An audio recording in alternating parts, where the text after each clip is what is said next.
جب کوئی آپ سے کہے محرم میں یہ کام کرو، بولو بھائی ہم چونکہ اہل سنت والجماعت میں سے ہیں، ہم چونکہ سنی ہیں، لہذا ہمارے ہاں کوئی مہینہ ہمارے مذہب کے مطابق منحوس نہیں ہے۔ پھر کوئی آپ کو اصرار کرے نہیں یہ نہیں یہ نہیں ہے، آپ بولو بھائی ہم تم پہ اپنا مسلک تھوپ رہے ہیں کیا؟ تم جلوس نکالتے ہو، تم ماتم کرتے ہو، ہم تو نہیں تمہیں روکتے آ کے، بلکہ گورنمنٹ تمہیں تحفظ دیتی ہے، سیکیورٹی دیتی ہے گورنمنٹ تمہیں۔ تو جب ہم اپنا مسلک تم پہ نہیں تھوپتے تو تم اپنا مسلک ہم پہ کیوں تھوپ رہے ہو بھائی؟ تو ہم محرم میں بھی شادی کریں گے، ربیع الاول میں بھی کریں گے، سفر میں بھی کریں گے، رمضان میں بھی کریں گے، اور دوسرے کو چھیڑو بھی نہیں، چھیڑنے کی بھی ضرورت نہیں ہے۔ کوئی جو کر رہا ہے کہ بھائی اس کا مذہب ہے، دیکھو ہندو مندر میں جاتا ہے نا، ہماری رائے کے مطابق صحیح کر رہا ہے غلط کر رہا ہے، غلط کر رہا ہے، لیکن ہم چھیڑتے ہیں کیا؟ اسلام نے اجازت دی اس کو چھیڑنے کی کہ ہندو جا رہا ہے اس کو پکڑ کے لا کیوں جا رہا ہے بھائی؟ اسلام بولا بھائی لکم دینکم ولی دین، تمہارے لیے تمہارا دین، ہمارے لیے ہمارا دین، لا اکراہ فی الدین، دین میں زبردستی نہیں ہے، جو کر رہا ہے اس کو کرنے دو، یا ان کو جا کے تنگ کرو، کیوں سبیل لگا کے بیٹھے ہو، کیوں ماتم کر رہے ہو، یہ کام مت کرو آپ۔ ہمارا ملک اس فرقواریت کا متحمل نہیں ہے، سے فساد پھیلتا ہے، لیکن اپنی پوزیشن آپ واضح کرو، ایک لکیر ہے آپ کھینچ دو۔ اگر کوئی شخص آپ کے سامنے صحابہ کو برا بھلا کہتا ہے، آپ بولو بھائی یہ میری باؤنڈری کیا ہو رہی ہے، کراس، میرے سامنے آپ کو ان بزرگوں کے خلاف بولنے کی اجازت نہیں ہے جن سے مجھے عقیدت ہے۔ اگر یہ کام آپ نے کیا تو ہماری اور آپ کی راہیں الگ الگ۔ آپ کا جو مذہب ہے بھائی، آپ بند کمرے میں، آپ کے امام بارگاہ میں، آپ کے مسجدوں میں، جہاں بھی ہے وہ آپ کا نجی معاملہ ہے، ہمارے سامنے آپ نے کوئی ایسی بات نہیں کرنی جو ہمارے عقیدے کے خلاف ہو، تو آپس میں دوستی رہے گی۔ اب دیکھو عیسائی آپ سے ملتا ہے، آپ گپ شپ کرتے ہو، کھانا کھاتے ہو، لیکن عیسائی بار بار بولے میں آپ کے نبی کو نہیں مانتا، میں آپ کا نبی، آپ بولے گا بھائی تو نہیں مانتا تو ہم نے کب کہا کہ مان تو، لیکن میرے سامنے بار بار کیوں کہہ رہے کہ میں تیرے نبی کو نہیں مانتا؟ یہاں سے آپ کی اس کی دوستی کیا ہو جائے گی پھر؟ ختم۔ تو غیر مسلموں کا بھی دو قسمیں، کسی بھی مسلک کے لوگوں سے ملو، کسی بھی فرقے کے لوگوں سے ملو، کوئی جھگڑا نہیں، کوئی بحث نہیں، جہاں مذہب کا معاملہ آئے تو پھر آپ کسی سے بحث نہ خود کرو نہ کسی کو کرنے کی اجازت دو۔ اگر کچھ سیکھنا چاہتا ہے تو آپ بولو بھائی علماء کے پاس آ جاؤ، آپ کو کوئی اشکال ہے تو ہم وہاں آپ کا اشکال حل کر دیں گے، اس سے آگے بڑھنے کی کوشش بولو مت کرو، اس سے ملک میں امن ہوگا۔ باقی فرقے ہمیشہ سے ہیں بھائی، آج کوئی نئے تھوڑی ہیں، آج کوئی نئے تھوڑی ہیں، اور یہ ہمارا کام تھوڑی ہے فرقے ختم کرنا۔ یہ تو عیسیٰ ابن مریم جب نازل ہوں گے، حضرت مہدی آئیں گے، وہ تلوار کی طاقت سے ختم کریں گے، ان کے پاس یہ اتھارٹی ہوگی کہ وہ فرقوں کو ختم کریں۔ آپ نے یہ کرنا ہے کہ دوسرے کے مسلک کو چھیڑنا نہیں ہے اور اپنا چھوڑنا نہیں ہے۔ مسئلہ آپ کے ساتھ یہ ہو رہا ہے کہ دوسرے کو چھیڑ بھی رہے ہو اور اپنا چھوڑ بھی رہے ہو، دونوں الٹے کام کر رہے ہو۔ ایک طرف بحث کر رہے ہوتے تم ایسے اور دوسری طرف وہی بنے ہوئے ہوتے تھوڑے دنوں میں جا کے، اور دوسرے کو چھیڑو بھی نہیں، چھیڑنے کی تو بحث ایک الگ ہے، لیکن نسبت کس کی طرف کر رہے ہیں؟ اسلام کی طرف۔ تو ہمیں ان سے بدتمیزی بدسلوکی کی کہاں سے اجازت ہوگی؟ تو میں بار بار کہہ رہا ہوں بھائی دوستیاں رکھو، کوئی دفتروں میں شیعہ سنی لڑائی نہ ہونے دو، یہ غلط ہے، محبتیں پھیلاؤ، لیکن مسلک کو چھوڑنا نہیں ہے۔ جب کوئی آپ سے کہے محرم میں یہ کام کرو، بولو بھائی ہم چونکہ اہل سنت والجماعت میں سے ہیں، ہم چونکہ سنی ہیں، لہذا ہمارے ہاں کوئی مہینہ ہمارے مذہب کے مطابق منحوس نہیں ہے۔ پھر کوئی آپ کو اصرار کرے نہیں یہ نہیں یہ نہیں ہے، آپ بولو بھائی ہم تم پہ اپنا مسلک تھوپ رہے ہیں کیا؟ تم جلوس نکالتے ہو، تم ماتم کرتے ہو، ہم تو نہیں تمہیں روکتے آ کے، بلکہ گورنمنٹ تمہیں تحفظ دیتی ہے، سیکیورٹی دیتی ہے گورنمنٹ تمہیں۔ تو جب ہم اپنا مسلک تم پہ نہیں تھوپتے تو تم اپنا مسلک ہم پہ کیوں تھوپ رہے ہو بھائی؟ تو ہم محرم میں بھی شادی کریں گے، ربیع الاول میں بھی کریں گے، سفر میں بھی کریں گے، رمضان میں بھی کریں گے، ہم نے تو 4 کرنی ہے، ہم مہینوں کے حساب سے شروع کر دیں تو پھر ہمارے تو بڑے مسئلے ہو جائیں گے بھائی۔ سمجھ میں آ رہی ہے بات کہ نہیں آ رہی؟ حضرت جعفر طیار اہل بیت میں سے تھے، کتنی زوجات تھیں؟ 4 تھیں۔ حضرت علی کی کتنی تھیں ایک وقت میں؟ حضرت فاطمہ کی دنیا سے جانے کے بعد 4 تھیں۔ یہ بھی ہے سنت میں، نکاح کو فروغ دو، یہ اہل بیت کا طریقہ ہے تاکہ سوسائٹی میں زنا کم ہو، بیوہ طلاق یافتہ عورتوں کو ٹھکانہ ملے۔ خیر، تو اب میں بات سمیٹ کے ختم کر رہا ہوں۔ لوگ کہتے ہیں محرم میں ہم نکاح کیوں کریں بھائی؟ فرض واجب تو نہیں ہے نا، چلو حرام نہیں ہے لیکن فرض بھی تو نہیں ہے نا۔ لوگ یہ بھی کہتے ہیں، دیکھو جب قرآن نے کسی چیز کو حلال قرار دیا ہو نا تو قرآن اس کو پسند نہیں کرتا کہ آپ عملاً اس کو حرام کر دو۔ دیکھو مشرکین مکہ کیا کرتے تھے؟ بتوں کے نام پہ جانور چھوڑتے تھے، پھر ان کا گوشت نہیں کھاتے تھے۔ اللہ نے فرمایا کہ تم نے ایک خدا کی حلال کردہ چیز کو کیسے حرام کر دیا تم نے؟ نبی صلی اللہ علیہ وسلم نے قسم اٹھائی میں شہد نہیں کھاؤں گا، آپ نے فرمایا لما تحرم ما احل اللہ لک، اے نبی جو چیز اللہ نے آپ کے لیے حلال کر دی آپ کیسے اپنے اوپر حرام کر رہے ہیں؟ اس سے پتہ چلتا ہے کہ اگر آپ محرم میں نکاح کرنا چاہتے ہیں لیکن آپ یہ سوچ کے ڈیلے کر دیتے ہیں کہ بھائی اس مہینے میں لوگ نکاح کو برا سمجھتے ہیں، تو یہ ڈیلے کرنا آپ کے لیے ناجائز ہوگا، کیونکہ لما تحرم ما احل اللہ لک، اللہ نے جس چیز کو تمہارے لیے حلال کیا تم نے کس دلیل کی بیس کے پر اپنے اوپر پابندی لگائی ہے اس پر؟ ایک تو ہے نا کسی کو شادی کا خیال ہی سفر میں آ رہا ہے، ربیع الاول میں آ رہا ہے، وہ تو ایک الگ بات ہے، لیکن اس کا نکاح محرم میں ہونا تھا، صرف محرم کی وجہ سے وہ ڈیلے کر رہا ہے کہ جی میں ربیع الاول میں لے کے جاؤں گا۔ یہ ڈیلے کرنا قرآن و سنت پہ زیادتی ہے یا نہیں ہے؟ یہ اللہ کے حلال کو عملاً حرام کرنا ہے یا نہیں ہے؟ نہیں ہے بات سمجھ میں؟ پھر اگر کوئی شیعہ آپ سے کہتا ہے کہ بھائی آپ ہمیں چھیڑنے کے لیے کام کر رہے ہو، آپ بولو نہیں بھائی ہم آپ کو چھیڑنے کے لیے نہیں کر رہے، آپ کا مسلک ہے، آپ اس پر عمل کریں، ہمیں اس پہ کوئی اعتراض نہیں ہے، لیکن ہم کس کے پر عمل کریں گے؟ ہم اہل سنت والجماعت ہیں. کتنے صحابہ ہیں، خود نبی کی نکاح محرم میں ہوا ہے. اور ویسے بھی ہمارے ہاں شہادت ایک منحوس عمل نہیں ہے، شہادت ایک مبارک عمل ہے. 10 محرم پہلے سے فضیلت والا دن تھا، محرم پہلے سے فضیلت والا مہینہ تھا. حسین ابن علی کی شہادت سے اس مہینے کے تقدس کو 4 چاند لگ گئے ہیں اور مقدس ہو گیا یہ مہینہ. یہ کیسی بات ہے جو شہادت کا دن ہو ہم اس کو منحوس قرار دے دیں؟ بھائی ہمارا یہ جگرا نہیں ہے. سمجھتے ہو کہ نہیں سمجھتے ہو؟ تو اس لیے محرم میں اگر کسی نے نکاح کرنا ہے اس کو ڈیلے مت کرو میرے بھائی. لوگ کہتے ہیں فرض تو نہیں ہے نا. آپ اگر اس کے نحوست منحوس ہونے کی وجہ سے ڈیلے کر رہے ہو تو پھر آپ پہ فرض ہوگا کرنا. کیوں؟ اس آیت کی روشنی میں لما تحرم ما احل اللہ لک. اے نبی جس چیز کو اللہ نے حلال قرار دیا آپ کس دلیل کی بیس پہ اس کو اپنے اوپر حرام کرتے ہیں؟ سمجھتے ہو کہ نہیں سمجھتے؟ تو اسی طرح یہ جو باقی کام محرم میں ہو رہے ہیں، مرثیے سن رہے ہیں لوگ، نوحے سن رہے ہیں، رکشے والوں نے بھی لگائے ہوئے ہیں، تو بھائی شیعہ حضرات کا مسئلہ کہ ان کو کرنے دو، آپ یہ عمل مت کرو. اگر آپ سنی ہو تو پھر اہل سنت والجماعت کے ہاں میتوں پہ رونے کے مرثیے یہ جائز نہیں ہے، کیونکہ اس سے غم بڑھتا ہے. ہمارے نبی نے جعفر طیار رضی اللہ عنہ کی زوجہ کو، جن کا حقیقی غم تھا اس وقت، ان کو نہیں رونے دیا. تو ہمیں کیسے آپ صلی اللہ علیہ وسلم چیخو پکار کی اجازت دیں گے؟ اسی طرح محرم میں سبیلیں لگانا، اس کی بھی کوئی دلیل نہیں ہے. سیدنا حسین ابن علی وہ تو پیاس ظلم سے شہید ہوئے. وہ ایک طرف آپ کہتے ہیں وہ پیاسے تھے، ان کو پانی نہیں ملا، دوسری طرف آپ اس دن میں لوگوں کو پانی پلا رہے ہیں، تو اس کی لاجک بھی نہیں بنتی کوئی. اسلام نے 10 محرم کو روزے کا دن قرار دیا، روزہ اور سبیل جمع نہیں ہو سکتے. سمجھتے ہو کہ نہیں سمجھتے؟ آپ کہہ سکتے ہیں کسی کو پانی پلانے پر کون پابندی لگا سکتا ہے؟ پانی پلاؤ بھائی پورے سال، اسپیسیفک ان دنوں میں کیوں پلا رہے ہیں آپ؟ تو جو شیعہ حضرات ہیں ان کا مسلک ہے، ان کو کرنے دیں. میں بار بار اس لیے کہہ رہا ہوں ایسا نہ چھیڑ چھاڑ شروع کر دے جا کے. پہلے ملک میں لڑائیاں بہت ہو رہی ہیں، دوبارہ ایک نئی جا کے بتا جہاں بھی سبیل لگی ہوئی ہے جا کے ان کو چھیڑنا شروع کر دو. سبیل کو لگا، چھیڑنے کی اجازت نہیں ہے کسی کو. آپ نہ لگائیں نہ پئیں. بولے بھائی ہمارے لیے محرم ایسا ہے جیسے دوسرے مہینے ہوتے ہیں. 4 مہینے محترم ہے، محرم، رجب، ذی القعدہ، ذی الحجہ. تو جتنا ذی القعدہ ذی الحجہ ہے اتنا ہی محرم اور رجب ہے. تو جیسے ان مہینوں میں نارمل رہتے ہو ان میں بھی ہم نے ایسے ہی رہنا ہے. سمجھتے ہو کہ نہیں سمجھتے ہو؟ اور حلیم کی دیگیں مت پکاؤ محرم کی راتوں میں. حلیم کھا سکتے ہو جب چاہو، اس خاص ان دنوں میں. اور ویسے بھی جو لوگ پوری رات حلیم کے دیگڑے میں گھوٹے لگاتے ہیں صبح روزہ نہیں رکھتے. ہو کیا خیال ہے جب آپ پوری رات دیگڑے میں گھومتے رہو گے؟ دیکھا نہیں ہے پوری رات دیکھ کے اندر گھومتے رہتے ہیں جیسے موت کے کنویں میں نہیں بائک چلاتا بندہ. تو صبح روزہ رکھے گا ایسا آدمی؟ تو یہ ساری چیزیں آپ کو اس کام سے روکتی ہیں جو سنت سے ثابت. تو اللہ تعالیٰ ہمیں محرم میں وہ کچھ کرنے کی توفیق عطا فرمائے جس کی ہمیں اللہ، اس کے رسول اور صحابہ نے پرمیشن دی ہے، اور ان تمام باتوں سے اللہ ہمیں بچنے کی توفیق عطا فرمائے جس سے اللہ، اس کے رسول اور صحابہ نے ہمیں بچنے کا حکم دیا ہے. حضرت عمر فاروق کی شہادت کا کون سا دن تھا؟ کچھ علماء کہتے ہیں اس میں بہت اختلاف ہے حضرت عمر کی شہادت کے دن کے بارے میں. وجہ اس کی یہی ہے کہ صحابہ کرام کسی کی ولادت اور شہادت کے دن کو ویلیو نہیں دیتے تھے. صحابہ کرام ان دنوں کو ویلیو دیتے تھے جو شریعت نے متعین کی ہیں. یہ تو ہم لوگوں نے غیر مسلموں سے طریقے سیکھے ہیں، غیر مسلموں سے طریقے سیکھے ہم لوگوں نے کہ بھائی فلاں دن بڑا ہے، فلاں دن چھوٹا ہے، فلاں پیدا ہوا تھا. اسلام میں ایسا کچھ نہیں ہے. دیکھو نبی صلی اللہ علیہ وسلم کی ولادت کا دن پیر کا دن تھا نا. آپ کی ولادت کا دن کون سا تھا؟ پیر کا، صحیح حدیث میں. لیکن آپ نے مقدس دن جمعے کو قرار دیا. حالانکہ یہودیوں کے لیے ہفتہ تھا، عیسائیوں کے لیے اتوار تھا. یہودی پرانی قوم، اس کے بعد عیسائی آئے، اس کے بعد مسلمان آئے. تو ہمارے لیے تو پیر بنتا تھا، ویسے بھی پیر بنتا تھا نا. اور نبی کا ولادت کا دن بھی تھا، لیکن اس کے باوجود جمعہ کر دیا گیا، پیر نہیں کیا، تاکہ لوگ ایسا نہ ہو کہ ولادت کے دنوں کو مقدس ماننا شروع کر دیں. تو اسلام میں کسی کی تاریخ کا، پیدائش کا دن اور وفات کا دن کی کوئی ویلیو نہیں ہے.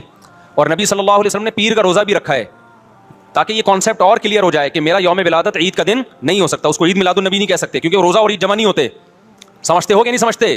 ٹیکنیکل باتیں ہیں، اس کو سمجھ لو اچھی طریقے سے. تو اس لیے کسی کے کوئی بھی تاریخ ولادت ہو، کوئی بھی تاریخ پیدائش ہو، ہم نے کیا کرنا ہے؟ ہم نے نہ سالگرہ منانا ہے نہ برسی منانی ہے. اچھا، بعض علماء یہ تحریک چلا رہے ہیں کہ حضرت عمر کی شہادت کے دن سرکاری چھٹی ہو. تو ہم ان علماء کی بات کی تائید کرتے ہیں. سوال پیدا ہوتا ہے کہ ہم ان کی تائید کیوں کر رہے ہیں جب ہم خود مان رہے ہیں کہ کسی کی شہادت کا دن یا ولادت کا دن اس کی کوئی ویلیو نہیں ہے. تو پھر حضرت عمر کی شہادت کے دن کو ہم چھٹی کیوں؟ وجہ اس کی یہ ہے کہ بھائی ہم تو کہہ رہے ہیں کسی بھی دن چھٹی نہیں ہونی چاہیے.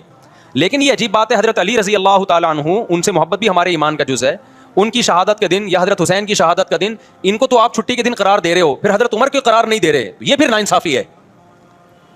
اصولی طور پر تو کوئی دن یکم محرم سے لے کے 29 اور 30 ذی الحجہ تک کسی کی ولادت یا پیدائش میں کسی کا دن بھی نہ چھٹی ہونی، کوئی چھٹی کا دن نہیں ہے. لیکن اگر کسی دن پہ چھٹی کر رہے ہو تو پھر دوسرے صحابہ کو بھی تو ویلیو دو نا. تو جو علماء کہہ رہے ہیں نا حضرت عمر کے یوم شہادت پہ چھٹی ہونی چاہیے، وہ اس بیس پہ کہہ رہے ہیں کہ جب آپ سیدنا حسین یا حضرت علی کی شہادت کے دن کو چھٹی کا دن قرار دیتے ہو تو اہل سنت والجماعت کے ہاں حضرت علی سے محبت بھی ایمان کا جزو ہے, لیکن حضرت عمر کی فضیلت سیدنا علی سے زیادہ ہے, اور اس بات کو حضرت علی بھی مانتے تھے کہ حضرت عمر کی فضیلت سیدنا علی سے زیادہ ہے. تو جو علماء کہہ رہے ہیں نا کہ حضرت عمر کے یوم شہادت پہ چھٹی ہونی چاہیے, وہ اس بیس پہ کہہ رہے ہیں کہ یا تو کسی بھی دن چھٹی نہ ہو, لیکن جب ہو رہی ہے تو پھر ان دنوں میں ہو رہی ہے تو پھر ان دنوں میں بھی ہو. سمجھتے ہو کہ نہیں سمجھتے؟ اس کی میں ایک مثال دیتا ہوں. ایک کیس آیا میرے سامنے کہ کسی خاتون نے شرعی پردہ کیا اپنے دیور سے پردہ کر لیا, تو دوسرے دیور کو, وہ جو دیور جس سے پردہ کیا نا, اس کو بڑا اعتراض تھا کہ یہ مجھ سے پردہ کر رہی ہے. تو میرے پاس کیس آیا, میں نے بہت ڈانٹا, میں نے کہا بھائی عورت پر لازم ہے کہ اپنے دیور سے پردہ کرے. خاتون سے پوچھا گیا, اس نے کہا میں نے شریعت کی وجہ سے کیا ہے ایسا. تو میں نے ان کے دیور کو بولا, میں نے کہا بھائی جب آپ سے پردہ کر رہی ہے تو آپ کیوں مجبور کر رہے ہو اس کو, یہ تو شریعت کے حکم سمجھ کے کر رہی ہے. اس نے بڑی اچھی بات کی, اس نے کہا کہ یہ میرے سے کر رہی ہے, دوسرے بھائی سے نہیں کر رہی. اب بات سمجھ میں آئی؟ میں نے کہا بات تو معقول. کہہ رہے اگر شریعت کی وجہ سے کر رہی ہے تو دونوں سے کرے نا, اس سے نہیں کر رہی, مجھ سے کر رہی ہے, اس کا مطلب میرے پر گویا بزبان حال الزام لگ رہا ہے کہ یہ بندہ 2 نمبر ہے, یہ خراب ہے. تو شریعت کی وجہ سے اگر ہم کر رہے ہیں تو بھائی پھر عورت کر رہی ہے تو پھر سارے دیوروں سے پردہ کرے نا, یہ والے سے کر رہی ہے, وہ والے سے نہیں کر رہی ہے. یا تو چلو کوئی بوڑھا ہو گیا بہت زیادہ, وہ ایک الگ بات ہے. تو یہ بات اس دیور کی بالکل معقول تھی, اعتراض بالکل معقول تھا. تو اسی طرح میرے بھائی ہم یہ کہتے ہیں کہ اسلام میں نہ کسی کا یوم ولادت منایا جائے گا, نہ کسی کا یوم شہادت, اصل تو یہی ہے. لیکن اگر منا رہے ہو تو پھر یہ کیا کہ فلاں کا مناؤ فلاں کا نہیں مناؤ, اس کا مطلب فلاں کو ویلیو دے رہے ہو, فلاں کو آپ بالکل ویلیو نہیں دے رہے. تو وہ اس بیس پر مطالبہ کرتے ہیں کہ حضرت عمر کا یوم شہادت چھٹی کا دن ہونا چاہیے. ورنہ اصولی طور پر جو میں نے مسئلہ بیان کیا, اسلام میں نہ برسی ہے نہ برتھ ڈے ہے, یوم ولادت ہے ہی نہیں. اسلام نے خود ہمیں تاریخیں بتا دی ہیں کہ ان دنوں میں تم نے یہ کام کرنے ہیں. تو اسلام نے ہمیں بتا دیا بھائی 10 محرم کا دن روزہ رکھنے کا دن ہے. 10 محرم کا دن کیا ہے؟ روزہ رکھنے کا دن ہے, یہ ایک مقدس دن ہے. اس کے بعد کیا کرنا ہے؟ اس کے بعد سفر, ربیع الاول, ربیع الثانی, جمادی الاول. اب ربیع الاول میں لوگ عمرہ کر رہے ہوتے ہیں, اس کو زیادہ فضیلت سمجھتے ہیں, یہ بدعت ہے. ربیع الاول میں عمرے کا وہی ثواب ہے جو سفر میں عمرے کا ثواب ہے. اگر آپ اس میں زیادہ ثواب سمجھ کے کریں گے تو یہ عمل بدعت بن جائے گا, کیونکہ کسی صحابی, تابعی یا پیغمبر سے ثابت نہیں ہے کہ انہوں نے ربیع الاول میں عمرے کا زیادہ اہتمام کیا ہو کہ جی ربیع الاول آ رہا ہے تو ہم اس میں زیادہ اہتمام کریں گے. بعض لوگ سمجھتے ہیں ربیع الاول کے مہینے میں روضہ رسول پہ حاضری کا زیادہ ثواب ہے, تو یہ بھی غلط ہے. نہ کوئی ہمیں حدیث ملتی ہے کہ ربیع الاول میں آپ روزے پہ حاضری دیں گے تو زیادہ ثواب ملے گا, نہ کسی صحابی کا عمل ہے. صحابہ کی نظر میں روزے پہ حاضری محرم ہو, سفر ہو, ربیع الاول ہو, ربیع الثانی ہو, ان تمام مہینوں میں برابر تھی. کسی مہینے کو انہوں نے ویلیو نہیں دی. عرب لوگ حیران ہوتے ہیں کہ ربیع الاول میں روزہ رسول پر اتنے انڈین پاکستانی آ کے جمع ہو جاتے ہیں, یہ کیوں ہو رہے ہیں؟ وہ سعودی عرب والے اور عرب حیران ہوتے ہیں کہ بھائی یہ پورے سال اتنا رش نہیں ہوتا, ربیع الاول میں روزہ رسول پہ اتنے پاکستانی آتے ہیں. تو ان کو پھر ہم بتاتے ہیں کہ بھائی یہ پاکستانیوں کا عقیدہ ہے کہ ربیع الاول میں روزے پہ حاضری پہ زیادہ ثواب ملے گا. تو حیران ہوتے ہیں کہ یہ کون سی حدیث سے نکالا ان لوگوں نے مسئلہ, سمجھ میں نہیں آ رہی بات, میرا خیال ہے. تو کسی مہینے میں عمرہ کرنا یا نبی کے روزے پہ حاضری دینا زیادہ ثواب ہے یا نہیں, یہ قرآن و سنت سے ثابت ہوگا تو ہم مانیں گے, اپنی طرف سے نہیں کر سکتے. تو رمضان میں آتا ہے ہمیں کہ رمضان میں عمرہ حج کے برابر ہے. یہ بھی مبالغتاً تشبیہ دی جاتی ہے, 100% حج کے برابر نہیں ہو سکتا کیونکہ حج ہے.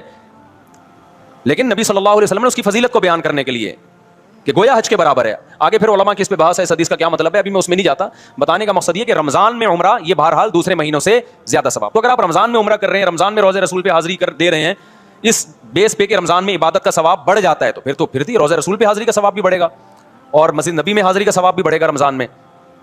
لیکن ربیع الاول, محرم, سفر یہ ثواب کے لحاظ سے ایک جیسے ہیں. سمجھتے ہو کہ نہیں سمجھتے؟ تو اس لیے جب آپ نے عمرہ کرنا ہو تو اسپیسیفک ربیع الاول کا انتظار نہ کیا کریں. آپ سفر میں چلے جائیں, محرم میں چلے جائیں, آپ ربیع الاول میں چلے جائیں, آپ ربیع الثانی میں چلے جائیں, برابر ہے. اگر آپ ربیع الاول میں اس نیت سے گئے کہ مجھے ثواب زیادہ ملے گا تو ثواب کے بجائے گناہ ملے گا, کیونکہ آپ نے ایسی چیز اسلام کی طرف منسوب کر دی جس کی اسلام میں کوئی دلیل نہیں ہے. تو پھر یہ بدعت ہے. سمجھتے ہو کہ نہیں سمجھتے ہو؟ پھر وہی بات جو میں نے بھی پورے بیان میں کہی ہے کہ کوئی لوگ آپ کو کہیں گے یوں ایسے, آپ بولو بھائی ہم لکم دینکم ولی دین. وہ گرین چینل والے کرتے ہیں تو ان کو کرنے دیں, ان کا مسلک ہے. تو ہمارا مسلک یہ بولو نہیں ہے. تو آپ ایک فیصلہ کرو, گرین یا وائٹ, ایک طرف آ جاؤ. آپ سمجھتے ہو کہ نہیں سمجھتے ہو؟